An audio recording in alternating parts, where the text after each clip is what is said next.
கிறிஸ்துவின் அன்பு முதலாவது யாரிடத்தில் அதிகமாக இருந்தது?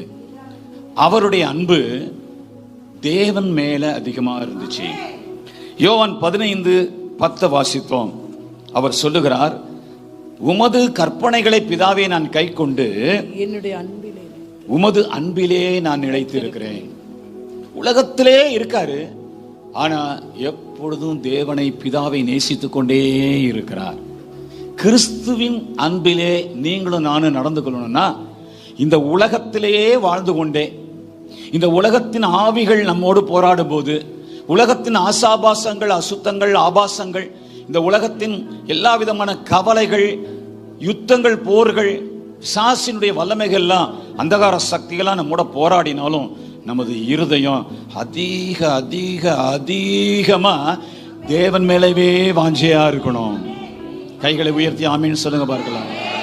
அது இயேசுநாதத்துல இருந்துச்சா? அநேக இடங்களில் சொல்லியிருக்காரு. உதாரணத்துக்கு ஒரு வசனத்தை உங்கள் மத்தியிலே கொண்டு வந்திருக்கிறேன்.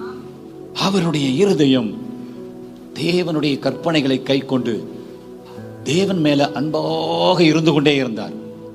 அவர் மனம் முழுக்க பிதாவின் மேல வாஞ்சை, பிதாவின் நினைவு, பிதாவின் அந்த பிரசன்னத்தை அவர் இழக்கவே இல்லை. சொல்றாரு, அவரும் நானும் ஒன்றாயிருக்கிறோம், அவர் என்னை தனித்து விடவில்லை.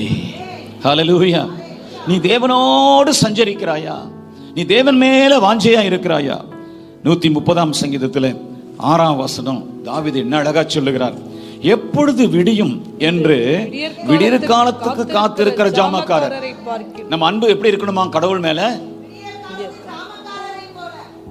அவனுக்கு ராத்திரி 12 மணி நேரம் வேலை, 6 to 6.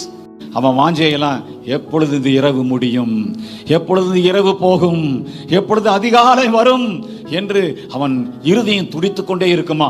அதே போல உங்களுடைய இருதயம் கர்த்தர் மேல அன்பினால் பொங்கி அவரையே நீங்க தேடிக்கொண்டே இருக்கணும்.